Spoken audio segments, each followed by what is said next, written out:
గోవింద గోవింద గోవింద గోవింద.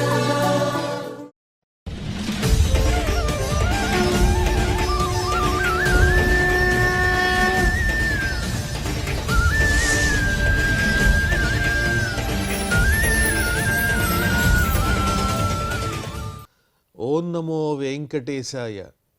ఏడుకొండలవాడ వెంకటరమణ గోవింద గోవింద. శ్రీ శ్రీనివాస శ్రీ వెంకటేశ గోవింద గోవింద. కలియుగ ప్రత్యక్ష దైవం శ్రీనివాస పరబ్రహ్మ అనుగ్రహ విశేషంతో శ్రీమద్భాగవతంలో ఏకాదశ స్కంధంలోని విశేషాలు యథాశక్తి తెలుసుకుంటూ ఉన్నాం. నారాయణం నమస్కృత్య నరం చైవ నరోత్తమం దేవీం సరస్వతీం వ్యాసం తతో జయముదీరయేత్. శుకయోగీంద్రుల వారు పరీక్షిన్ మహారాజునకు భగవల్లీలా విశేషాలను వర్ణించి చెబుతూ ఉన్నారు. అందులో భాగంగా అవధూతకు యదుమహారాజుకు జరిగినటువంటి సంవాద రూపమైన చక్కని సన్నివేశాన్ని మనం తెలుసుకుంటూ ఉన్నాం. అవధూత తన జీవనంలో తనకు తారసపడినటువంటి 24 గురుస్వరూపముల ద్వారా ఏ ఏ విషయాలు నేర్చుకున్నారో అవన్నీ యదుమహారాజునకు అవధూత వివరించి చెబుతూ ఉన్న సందర్భం. ఒక కన్య ద్వారా లోకంలో సంచరిస్తూ ఒక కన్యను చూచి కూడా నేను కొంత పాఠం నేర్చుకున్నాను, గుణపాఠం. ఏమిటంటే ఇంట్లో బంధువులు ఎవ్వరూ లేని సమయంలో ఆ కన్యను చూసుకోవటానికి బంధువులు వచ్చారు. ఆ బంధువులకు తానే వండి పెట్టవలసినటువంటి పరిస్థితి ఏర్పడింది. ఆ పరిస్థితిని అనుసరించి ఆ కన్య వడ్లు దంచుతోంది. బంధువులంతా ఇంట్లో ఉన్నారు, ఆమె ఇంటిలోనే వెనక పక్క వడ్లు దంచుతూ ఉంది. తాను వడ్లు దంచుతూ ఉంటే ఆమె చేతికి ఉన్నటువంటి ఎన్నో గాజులు, 2 చేతులకు ఉన్న గాజులు సమూహాలు గలగల గలగల శబ్దం వస్తున్నాయి. ఆ శబ్దం వల్ల ఏం తెలుస్తుంది? ఓహో, ఈ కన్య ఇంట్లో బియ్యం కూడా లేవా? ఇప్పటికిప్పుడు ఈ కన్య వడ్లు దంచుతోందా మనందరికీ వంట చేసి పెట్టడానికి అని ఆ చూసుకోవడానికి వచ్చినటువంటి పెళ్లివారికి విషయం తెలిసిపోతుందేమో అనే ఆలోచనతో సిగ్గుపడి సాతజ్జుగుప్సితం మత్వా మహతీ వ్రీడిత తతః బభంజే కైకశంఖాన్ ద్వౌ ద్వౌ పాణ్యో రసేషయత్. ఈ విధంగా గాజుల యొక్క గలగలలు తాను చేసేటువంటి పనిని తెలియజేస్తూ ఉంటాయి. కాబట్టి ఆమె ఒకంత తన మీద తానే అసహించుకుని జుగుప్సను పొందినటువంటిదై, మిక్కిలి సిగ్గుపడినటువంటిదై ఆ చేతులకు ఉన్నటువంటి గాజుల సమూహాలన్నీ తీసేసి ఇటు 2 గాజులు ఇటు 2 గాజులు మాత్రమే ధరించింది.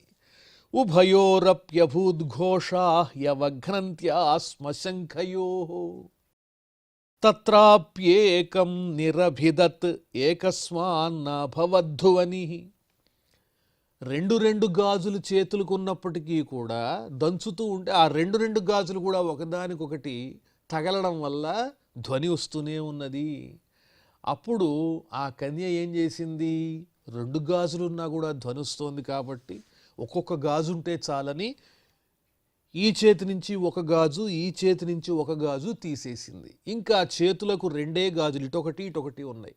అప్పుడు దంచుతూ ఉంటే ఈ గాజుల యొక్క గలగలలు వినిపించవు కదా అని అనుకున్నది.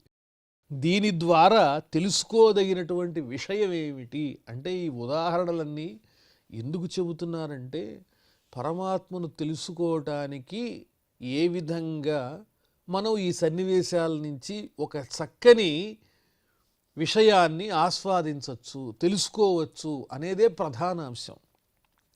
ఆ అవధూత ఈ కన్య ఈ చేతికి ఒక్కొక్క గాజు మాత్రమే ఉంచి దంచటం వల్ల ఆ అవధూతకు ఏమనే జ్ఞానం కలిగింది? ఓహో, సమూహంగా గాజులుంటే శబ్దం వస్తుంది, తద్వారా మన లక్ష్యం ఏదైతే ఉంటుందో అది అందరికీ బహిర్గతం అవ్వటమే కాకుండా ఏకాంతంగా మనం చేయవలసినటువంటి పని నలుగురితో కూడి ఉండడం వల్ల భంగమైపోతుంది. అన్వశిక్షమిమం తస్యాహ ఉపదేశమరిందమ లోకాననుచరే నేతాన్ లోకతత్వ వివిత్సయ. లోకంలో ఉండేటువంటి ఈ జనుల యొక్క స్వభావాలు, తీరుతెన్నులు ఇవన్నీ తెలుసుకోవటానికి నేను సంచరిస్తూ ఈ విషయాన్ని తెలుసుకున్నాను. ఈ సన్నివేశం ద్వారా అన్వశిక్షం ఇమం ఉపదేశం, ఈ చక్కని ఉపదేశాన్ని ఈ వృత్తాంతం ద్వారా నేను తెలుసుకున్నానంటున్నారు ఎవరు? అవధూత. వాసే బహూనాం కలహ భవేద్వార్తాద్వయోరపి. నలుగురితో కూడి ఉంటే సంభాషణ వస్తుంది, నలుగురి మధ్య చర్చ మొదలవుతుంది. కలహం అంటే గొడవ కూడా అనుకోవచ్చు. ఏదన్నా ఏకాంతంగా చేయవలసినటువంటి పనిలో నలుగురు కూర్చుని చేద్దామనుకుంటే అక్కడ ఏకాంతంగా చేయవలసినటువంటి ముఖ్యమైన పని కాస్త పక్కకి వెళ్ళి ఈ నలుగురి మధ్య ఒక రకమైనటువంటి సంఘర్షణ, ధ్వని, సంభాషణ ఏర్పడడం ద్వారా అసలైనటువంటి లక్ష్యం పక్కకి తప్పుకునే అవకాశం ఉన్నది. భవేద్వార్త ద్వయోరపి, రెండు గాజులున్నా కూడా వాటిల్లో ఇంచి ఒక్కొక్కటి తీసేసిందంటే అప్పుడు ఇటొకటి ఉందంటే ఇంకా గాజుల యొక్క ధ్వని వచ్చే అవకాశమే లేదు. అందువల్ల సాధకుడైనటువంటి వాడు పరమాత్మను తెలుసుకోవటానికి ఏకాంతంగా, అంటే ఏ విధమైనటువంటి తన నియమభంగం కలగకుండా ఉండే విధంగా ఏకయేవ చర్రే తస్మాత్ కుమార్య ఇవ కంకణ, ఆ కన్యకు సంబంధించినటువంటి కంకణంలాగా ఒక్కడే సంచరించినట్లయితే తాను చేసేటువంటి పనిని ఏకాగ్రతతో చేయగలుగుతాడు, భగవంతుణ్ణి చక్కగా తెలుసుకోగలుగుతాడు. ఇది ఒక్కరూ చేయదగినటువంటి పనే తప్ప భగవంతుణ్ణి అన్వేషించటం అనేది నలుగురితో కలిసి చేసినట్లయితే తపస్సు, సాధన, అది కంకణముల యొక్క ధ్వని ద్వారా భంగమైపోతుంది అని ఆ అవధూత తెలియజేస్తున్నారు. తరువాత ఇంకొక గురువు గురించి చెబుతూ, లోకంలో నేను ఇంకో గురువుని కూడా చూచాను. మన ఏకత్ర సంయుజ్యాత్ జితశ్వాసో జితాసనః వైరాగ్యాభ్యాస యోగేన ధ్రియమాణమతంద్రితః. మనస్సుని ఒకే చోట ఏకాగ్రతతో నిలపాలి, చంచలత్వం లేకుండా భగవంతుణ్ణి చేరుకోవటానికి ఇదే సరైనటువంటి ఒక చక్కని ఉపదేశము. ఏకాగ్రతతో ఉన్నట్లయితే మనస్సుని అటు ఇటు కదలకుండా ఒకే చోట లగ్నం చేస్తే, పరమాత్మ మీదే లక్ష్యం ఉంచినట్లయితే ఇంకా ఎలా ఉండాలి? జితశ్వాస, ఈ ఊపిరిని గమనిస్తూ, అంటే ఇంద్రియములన్నింటినీ జయిస్తూ ఈ శ్వాసను కూడా జయిస్తూ నెమ్మదిగా సమాధిలోకి వెడుతూ, జితాసన, అటు ఇటు కదులుతూ కాకుండా కాసేపు ఇక్కడ కాసేపు అక్కడ వేరే చోట అనేక రకాల భంగిమల్లో కూర్చోకుండా చక్కగా స్థిరమైనటువంటి ఆసనంలో అలా కూర్చుని కదలకుండా శ్వాసను నియంత్రణలో ఉంచుకుని మనస్సును ఏకాగ్రతతో ఉంచి స్థిరమైనటువంటి ఆసనంతో ఆ భగవంతుణ్ణి ధ్యానం చెయ్యాలి అని చెబుతున్నారు. దీనికి గురువుగా ఎవరిని ఎంచుకున్నారు? ఇది ఎవరిని చూసి అర్థం చేసుకున్నారు అవధూత అంటే, వైరాగ్యాభ్యాస యోగేన ధ్రియమాణమతంద్రితః, మనస్సుని వశంలో పెట్టుకోవాలి, విషయాల పట్ల ఏవగింపు కూడా పెరగాలి, అంటే అసహ్యం అనేటువంటిది పెరగాలి. అప్పుడే పరమాత్మ యందు మనస్సు నిలుస్తుంది. యస్మిన్ మనోలబ్ధ పదం యదేతత్ శనైర్ముంచతి కర్మరేణూన్ సత్వేన వృద్ధేన రజస్తమశ్చ విధూయ నిర్వాణముపైత్య నింధనం. కాబట్టి ఇక్కడ గురువుగా ఈ విషయంలో అంటే శ్వాసని నిరోధించటం, ఒక్కరే ఉండి ఏకాగ్రతతో మనస్సుని నిలబెట్టి భగవంతుణ్ణి ధ్యానం చేయటం, స్థిరమైనటువంటి ఆసనంలో ఉండడం, ఇలాంటివన్నీ ఏ విధంగా నేను తెలుసుకున్నాను అంటే, ఒక బాణాన్ని తయారు చేసేటువంటి వాడు ఏ విధంగానైతే ఏకాగ్రతతో ఉంటాడో అది నేను చూసి నేర్చుకున్నాను. ఎలా అంటే ఆ మనస్సుని పరమాత్మ మీద స్థిరంగా ఏకాగ్రతతో గనక నిలిపినట్లయితే నెమ్మదిగా ఈ కర్మ సంబంధమైనటువంటి వాసనలన్నీ పోతాయి. చుట్టూ ఏం జరుగుతోందో గమనించటం అనేది మానేసి ఏకాగ్రతగా ఆ బాణాన్ని తయారు చేస్తాడు, బాణాన్ని తయారు చేసేటువంటి వాడు. అప్పుడే ఈ రకమైనటువంటి నిష్ఠ కలిగినప్పుడే మనస్సు పరమాత్మ మీద మాత్రమే ఉంచినట్లయితే కర్మవాసనలు తొలగిపోయి రజోగుణము తమోగుణము ఈ రెండు కూడా ఉపశమిస్తాయి, నశించిపోతాయి. కేవలం సత్వగుణం మాత్రమే ఉంటుంది. అప్పుడు పవిత్రంగా ఆ పరమాత్మ మీదే ధ్యాస ఉంచవచ్చు. ఈ విషయాలనేటువంటివి ఎలాంటివంటే అగ్నిలో వేయబడేటువంటి ఇంధనం లాంటివి. ఈ రజోగుణము తమోగుణము ప్రజ్వలిల్లుతూ ఉంటాయి. ఈ ఇంధనం ద్వారా అగ్ని ఏ విధంగా ప్రజ్వలిస్తూ ఉంటుందో అదేవిధంగా రజోగుణము తమోగుణము అనేటువంటివి ఈ మనస్సుని స్థిరంగా ఉండకుండా ప్రజ్వలింపజేస్తూ ఉంటాయి. అందువల్ల ఇంధనం లేకపోతే అగ్ని ఏ విధంగానైతే ఉపశమిస్తుందో అదేవిధంగా మనస్సు కూడా రజోగుణము తమోగుణము లేకపోయినట్లయితే చక్కగా పరమాత్మ యందే లగ్నమవుతుంది. తద్వారా ముక్తిని సాధించటం సాధ్యమవుతుంది. అలాంటి వారు జీవన్ముక్తులు అని చెప్పబడతారు. వాళ్ళే మోక్షాన్ని సాధించినటువంటి వాళ్ళు. రజస్సు తమస్సు ఈ రెండూ లేకుండా ఏకాగ్రతతో భగవంతుని యందు మనస్సు నిలబెట్టినటువంటి వారే మోక్షానికి అర్హులవుతారు. తదైవమాత్మన్యవరుద్ధ చిత్తో నవేద కించిత్ బహిరంతరం వా యథేషు కారో నృపతిం వ్రజంతం ఇషౌ గతాత్మా నదదర్శ పార్శ్వే. ఇదే విషయం ఆ బాణాన్ని తయారు చేసేవారిని చూస్తే నాకు అర్థమవుతుంది. మనస్సు ఒకే చోట ఏకాగ్రతతో ఉంచటము ఎలాగా అంటే బయట ఏం జరుగుతోంది లోపల ఏం జరుగుతోంది ఇలాంటి ఒక ఆలోచన కూడా లేకుండా పక్కనే ఒక మహారాజు గారు నడిచి వెడుతున్న పరివారంతో ఈ బాణాన్ని తయారు చేసేవాడు ఆ బాణం మీదే దృష్టి పెడతాడు కానీ పక్కన ఎవరు ఎడుతున్నారు, ఎవరితో వెడుతున్నారు, ఎంతమంది వెడుతున్నారు అనేటువంటి లెక్క చెయ్యడు. అంటే లెక్క చెయ్యడు అంటే మర్యాద లేకపోవటం చేత కాదు, అటు దృష్టే ఉండదు. బాణం తయారు చేయటం మీదే దృష్టి ఉన్నటువంటి వాడికి పక్కనే జరుగుతున్న విషయం కూడా గమనింపుకి రాదు. అది ఏకాగ్రత. నిశ్చలమైన చిత్తంతో భగవంతుణ్ణి ధ్యానించేటువంటి వారికి ఆ చుట్టుపక్కల జరిగేటువంటి విషయాలేవి అవగాహనకు రావు, గమనింపునకు రావు. ఎందువల్ల ఆ మనస్సంతా పరమాత్మ మీదే ఉంటుంది కాబట్టి. యథేషు కారో నృపతిం వ్రజంతం ఇషౌ గతాత్మానదర్శ పార్శ్వే. కాబట్టి బయట లోపల అనేటువంటిది తెలియదు. బయట ఉండేటువంటి పదార్థాలు కుండ ఇత్యాదికాలు తెలియదు. అలాగే లోపల మనకు సంబంధించినటువంటి సుఖము దుఃఖము ఇలాంటి వాటి పట్ల కూడా గమనింపు ఉండదు. సుఖం అంటే ఏంటి, దుఃఖం అంటే ఏంటి, ఆ స్వరూపం ఏంటి, ఈ స్వరూపం ఏంటని బయట ఉన్నది తెలియదు. మనస్సులో ఉండేటువంటి సుఖ దుఃఖాల మీద కూడా లెక్క అనేది ఉండదు. ఎందుకని దృష్టి పరమాత్మ మీదే లగ్నమై ఉన్నది కాబట్టి. ఏకచారి అనికేత స్యాత్ అప్రమత్తో గుహాశయః అలక్ష్యమాణ ఆచారై మునిరేకో అల్పభాషణ.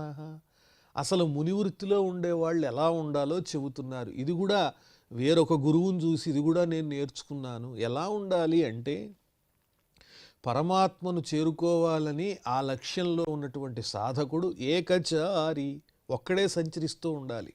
నలుగురితో పాటు అనేక విషయాలు లౌకికమైన విషయాలు సంభాషించుకుంటూ తిరిగితే ఇంకా సాధన సాగినట్లే. అనికేత అనికేత అంటే నివాసం అనేది లేకుండా ఎక్కడో ఒక చోట తలదాచుకుంటూ లక్ష్య సాధనలోనే ఉండాలి. సుఖంగా నిద్రించటానికి హంసతూలిక తల్పం ఉందా లేదా, నిద్ర పడుతోందా లేదా, ఇలాంటి ఆలోచనలేవి ఉండకూడదు సాధకునకు. అప్రమత్త గుహాశయ, ఎప్పుడూ అప్రమత్త తాను అనుకున్నటువంటి లక్ష్యం నుంచి చెదిరిపోకుండా శ్రద్ధగా ఉండాలి. అలాగే గుహాశయ ఎలాగా అంటే ఒక పుట్టలో ఉన్నటువంటి ఒక పాములాగా. పుట్టలో ఉండేటువంటి పాము ఎప్పుడూ అప్రమత్తంగా ఉంటుంది, ఒంటరిగా ఉంటుంది, ఒంటరిగానే సంచరిస్తూ ఉంటుంది. అదేవిధంగా అలక్ష్యమాణ ఆచారై, తన చేష్టల ద్వారా క్రియల ద్వారా తన స్వభావం కానీ ఇతరులకు అర్థం కానటువంటి స్థితిలో ఉండాలి. అంచనా వేయటానికి ఎదుటివారికి అర్థం కాకూడదు. ఈ సాధకుని యొక్క తత్వం అనేది ఆ రకంగా ఏకాంతంగా ఉంటూ ఎవరితోనూ సంబంధం లేకుండా తనకంటూ ఒక నివాసం లేకుండా ఏకాంతంగా సంచరిస్తూ ఒక సర్పంలాగా అలా రహస్యంగా ఉండాలి అని చెబుతూ ఉన్నారు. సర్పం కూడా ఎప్పుడు ఏ విధంగా ఎటు సంచరిస్తుందో తెలియదు, ఎక్కడుంటుందో తెలియదు. అలాగే ముని వృత్తిలో ఉన్నటువంటి వారు ఒకరిగా ఉంటూ అల్పభాషణ, ఎక్కువ మాట్లాడకూడదు. ఎక్కువ మాట్లాడితే ఏమవుతుందంటే ఏవి పెడితే అవి వస్తాయి మాట్లాడటానికి. అల్పభాషణ సత్యాయ మితభాషిణాం అని చెప్పినట్లుగా రఘువంశంలో స్వల్పంగా మాట్లాడితే సత్యమే మాట్లాడతారు, ఎక్కువగా మాట్లాడితే అందులో అనేక రకాలైనటువంటి విషయాలు వచ్చే అవకాశం ఉన్నది. పరమాత్మను సాధించాలనుకునేటువంటి లక్ష్యం కలిగినటువంటి సాధకుడు అత్యవసరమైతే తప్ప సంభాషణ చెయ్యకూడదు, 10 మందితో కలవకూడదు, నలుగురితో నివసించకూడదు, స్థిరమైనటువంటి నివాసాలు ఏర్పాటు చేసుకోకూడదు. ఒక సర్పాన్ని చూస్తే ఆ సర్పంలో ఉన్నటువంటి ఈ తత్వం అనేది ఆ సర్పాన్ని నాకు గురువుగా చేసింది అని ఈ అవధూత తెలియజేస్తున్నారు. యదుమహారాజునకు పాము యొక్క స్వభావాన్ని కూడా అంచనా వేయలేం కదా. గృహారంభో అతి దుఃఖాయ విఫలశ్చాధ్రువాత్మనః సర్పః పరకృతం వేష్మ ప్రవిశ్య సుఖమేధతే. ఇళ్ళు కట్టుకోవటం లేదా సంపదలని సాధించుకోవటం ఇలాంటి ఉద్యమాలు ఏవైతే ఉంటాయో జీవితంలో ఇవన్నీ అతి దుఃఖాయ, మిక్కిలి దుఃఖహేతువులే తప్ప సుఖహేతువులు కాదు.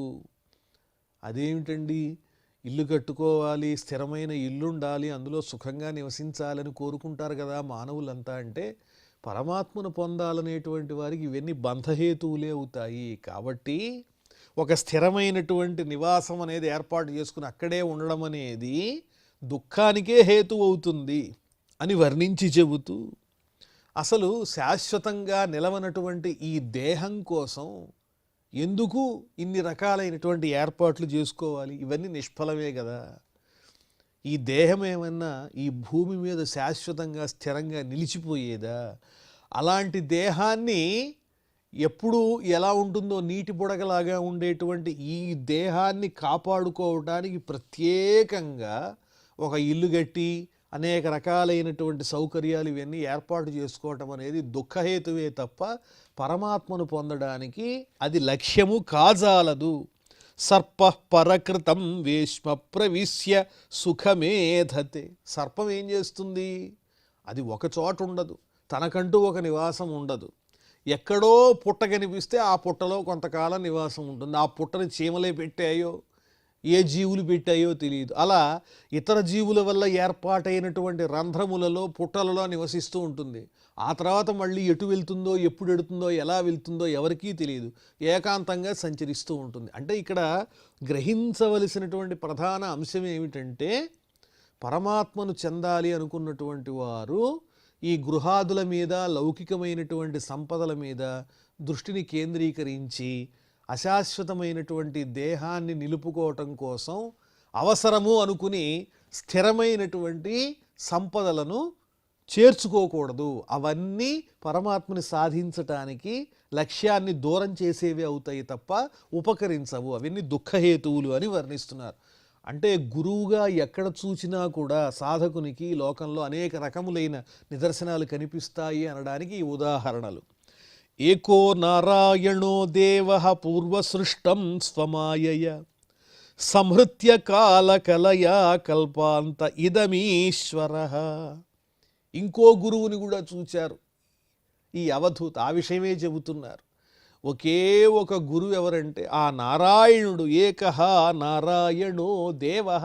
సాక్షాత్తు పరమాత్ముడైనటువంటి శ్రీ మహావిష్ణువు కూడా నాకు ప్రత్యక్షంగా పరోక్షంగా అన్ని రకాల గురుతుల్యుడై ఉన్నాడు. ఈ సృష్టినంతా ఆయనే సృష్టిస్తూ ఉంటాడు, నడిపిస్తూ ఉంటాడు, లయం చేస్తూ ఉంటాడు.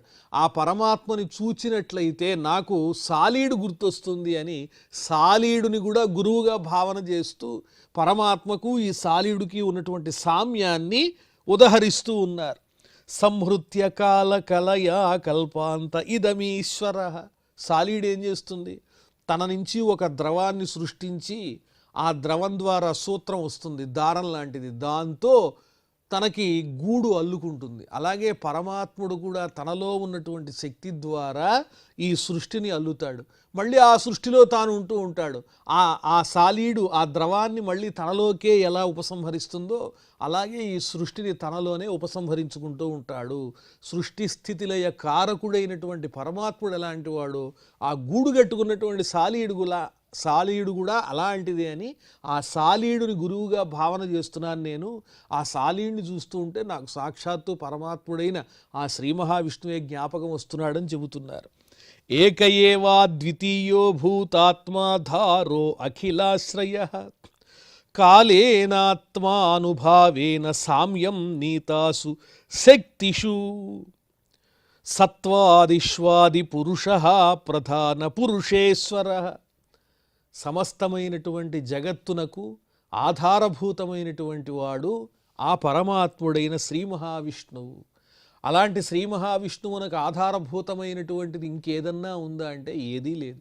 తానే అన్నిటికీ ఆధారమైనటువంటి వాడు, తాను స్వతంత్రుడైనటువంటి వాడు, తనకు తానే ఆధారం తప్ప తనకు వేరే ఆధారమేమీ లేనటువంటి వాడు, పరిపూర్ణుడైనటువంటి వాడు, ఏ విధమైనటువంటి స్వల్పమైనటువంటి లోపం కూడా లేనటువంటి వాడు, పరిపూర్ణ స్వరూపుడైనటువంటి ఆ పరమాత్ముడే ఈ లోకాన్నంతా శాసిస్తూ ఉంటాడు. అలాగే ఈ సత్వ రజస్తమో గుణముల యొక్క ప్రేరణని చేసేటువంటి వాడు పరమాత్ముడే. ఆ ప్రేరణ ద్వారానే ఈ సృష్టి అనేది ఏర్పాటవుతూ ఉంటుంది. ఎప్పుడైతే లయం చెయ్యాలనుకుంటాడో అప్పుడు ఆ పరమాత్ముడు ఏం చేస్తాడంటే ఈ సృష్టి స్థితి లయములు అనేవి ఉపసంహరించటం కోసం సత్వరజస్తమో గుణములను తాను ప్రేరణ చేయకుండా ఉంచేస్తాడు, సామ్యంగా ఉంచేస్తాడు, సమస్థితిలో ఉంచేస్తాడు. అవి ఎప్పుడైతే ఆ సత్వరజస్తమో గుణములు పరమాత్మచే ప్రేరేపితమవుతాయో అప్పుడే సృష్టి ప్రారంభమవుతుంది. మరి లయం చేసేటప్పుడు ఏం చేస్తూ ఉంటాడంటే వాటిని కదలకుండా సమస్థితిలో ఉంచుతాడు అని చెబుతున్నారు. పరావరాణాం పరమః ఆస్తే కైవల్య సంహితః కేవలానుభవానంద సందోహో నిరుపాధికః. ఆ పరమాత్ముడు కైవల్యుడు అనే సౌమ్య కలిగినటువంటి వాడు. ఆ పరమాత్మని పొందడం అంటే కైవల్యమును పొందినట్టే, పరమాత్మని పొందటమే కదా. అదేవిధంగా కార్యకారణములనేటువంటి వాటికి అతీతమైనటువంటి వాడు ఆ పరమాత్ముడు. పరావరాణాం పరమః, కార్యకారణములకు అతీతమైనటువంటి వాడు, కైవల్యం అనేటువంటి సౌజ్ఞ కలిగినటువంటి వాడు, కేవలము ఆనందస్వరూపుడాయన, నిర్వికార నిరంజనమైనటువంటి ఆనందైక స్వరూపుడైనటువంటి వాడు ఆ పరమాత్మ. ఏ విధమైనటువంటి ఆధారములు ఆ పరమాత్మకు లేవు. అన్నిటికీ ఆధారం ఎవరంటే ఆ పరమాత్ముడే అని వర్ణిస్తూ కేవలాత్మానుభావేన స్వమాయాం త్రిగుణాత్మికాం సంక్షోభయన్ సృజత్యాదౌ తయా సూత్రమరిందమ. ఓ యదుమహారాజా, నేను చెప్పేది శ్రద్ధగా వింటున్నావా అని చెబుతూ ఆ పరబ్రహ్మ తన మాయాగుణములను ప్రేరేపిస్తాడు, సత్వరజస్తమో గుణములను. తద్వారా ఏమవుతుందంటే ఈ సృష్టి అనేటువంటిది ప్రారంభమవుతూ ఉంటుంది. సూత్రం అనేది ఏ విధంగానైతే సాలీడు తనలో నుంచి ఒక ద్రవాన్ని పంపించి ఆ ద్రవం ద్వారా తీగిలిగా సూత్రం దారం లాంటి గూడుని ఏర్పాటు చేసుకుంటుందో అలాగే పరమాత్ముడు తనలో ఉన్నటువంటి సత్వరజస్తమో గుణముల ద్వారా చక్కగా మహత్ అనేటువంటి ఆ బ్రహ్మాండాన్ని సృష్టించేటువంటి ప్రక్రియను మహత్ అనే ద్వారా ఈ ప్రకృతిని బహిర్గతం చేస్తూ ఉంటాడు, మహత్తు ద్వారా అని వర్ణిస్తున్నారు. తామాహుస్త్రిగుణ వ్యక్తిం సృజంతీం విశ్వతో ముఖం యస్మిన్ ప్రోతమిదం విశ్వం ఏన సంసరతే పుమాన్. ఈ త్రిగుణములతో కూడినటువంటి ఆ మహత్తత్వమే ప్రకృతి యొక్క ప్రకటితమైనటువంటి స్వరూపము. ఆ మహత్తత్వం నుంచే ఈ ప్రకృతి అంతా కూడా ప్రకటింపబడుతూ ఉంది. ఇదే సృష్టికి ప్రధాన కారణమవుతూ ఉన్నది. దాని యందు దారముల యందు ఏ విధంగానైతే ఒక చక్కని వస్త్రము ఏర్పడి ఉంటుందో, దారముల యొక్క సమూహం చేతనే కదా వస్త్రం ఏర్పడేది. అలాగే సాలీడు నుంచి ఏర్పాటు చేయబడినటువంటి దారముల ద్వారానే కదా గూడు ఏర్పడుతోంది. అంటే ఈ పరమాత్ముడు కూడా ఆ సాలీడుతో సమానమైనటువంటి తత్వం కలిగినటువంటి వాడు అని ఆ సాలీడిని చూస్తుంటే సాక్షాత్తు ఈ సత్వ రజస్తమో గుణములను ప్రేరణ చేసి తద్వారా సృష్టిని సాగించేటువంటి పరమాత్ముడే జ్ఞాపకం వస్తూ ఉన్నాడు. సూత్రమునందు వస్త్రములు ఏ విధంగానైతే కూడి ఉంటాయో అదేవిధంగా ఈ జగత్తంతా నిండి ఉన్నది ఆ పరమాత్ముని యొక్క సూత్రం చేత అని వర్ణిస్తూ ఉన్నారు.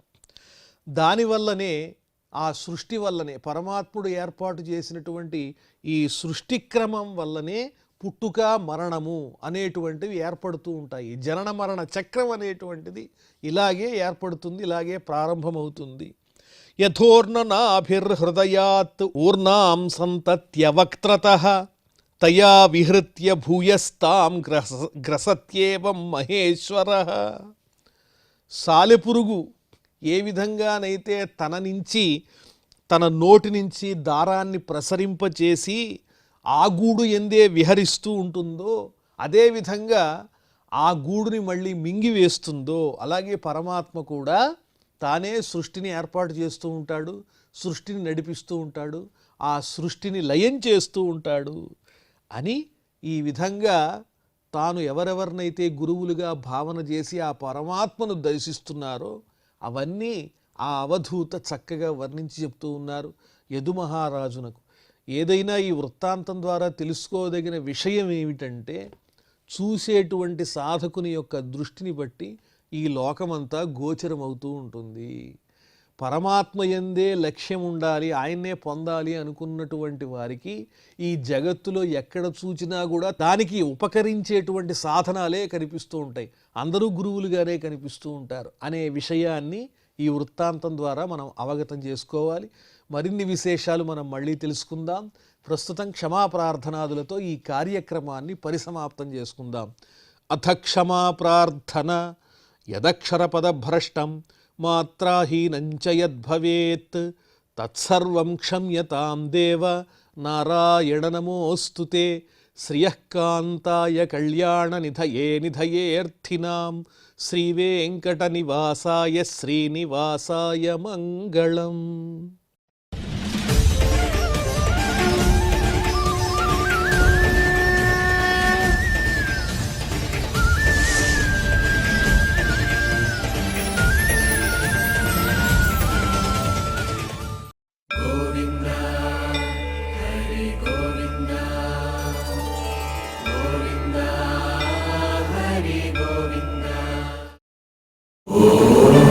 నమో నారాయణ